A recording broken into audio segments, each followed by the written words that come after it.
Hello बच्चों, let's see this question. The following graph shows the speed of the body which is. इसमें हमें चार options दिए हुए हैं. तो पहला तो ये एक स्पीड टाइम का ग्राफ है, वेलोसिटी टाइम का नहीं. तो स्पीड हमेशा पॉजिटिव ही रहता है, इसलिए ये ग्राफ पूरा अपवर्ड डायरेक्शन में है. जिसमें पहला ऑप्शन है projected upwards with some velocity in vertical plane. तो अगर हम लोग पहले ऑप्शन को एनालाइज करें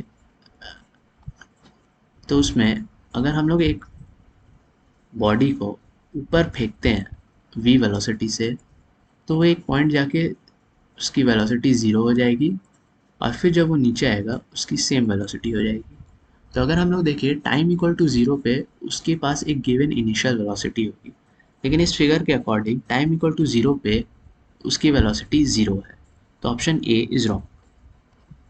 अगर हम लोग सेकेंड ऑप्शन में जाए, having only constant accelerated motion, तो हम लोग यहाँ पे इस ग्राफ को देखें. अगर ओ से ए पॉइंट के बीच में, तो ओ से ए की पॉइंट के बीच में इस ग्राफ की कांस्टेंट स्लोप है.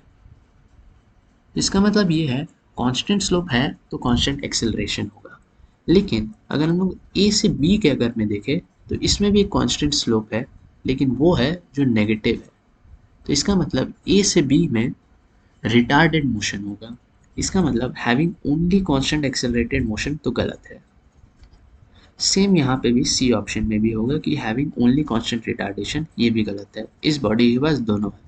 अगर हम लोग डी ऑप्शन एनालाइज करें तो वो कह रहा है अ perfectly elastic ball falling from a height on a frictionless and hard floor. तो अगर हम लोग इस ऑप्शन को एनालाइज करें तो ये ए ऑप्शन का ठीक उल्टा है. इस ऑप्शन में एक बॉल को हम लोगों ने ऊपर से नीचे तक ड्रॉप किया है. तो ऊपर से अगर हम लोग ड्रॉप करेंगे तो इसकी इनिशियल वेलोसिटी होगी ज़ीरो. नीचे तक आते आते इसकी फाइनल वेलोसिटी कुछ हो जाएगी v, और ड्रॉप होने के बाद इसकी वेलोसिटी इन्वर्ट हो जाएगी, लेकिन स्पीड चेंज नहीं होगी क्योंकि ये एक इलास्टिक फ्लोर है और इलास्टिक बॉल भी है. तो अगर स्पीड के हिसाब से बात करें तो t इक्वल टू ज़ीरो पे स्पीड होगी u equal to zero.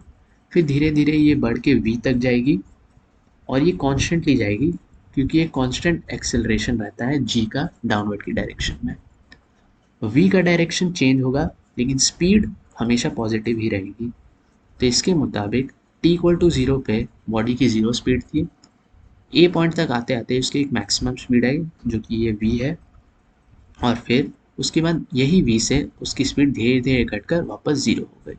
So D option is perfectly right. Answer is D. Hope you all understood it. Thank you.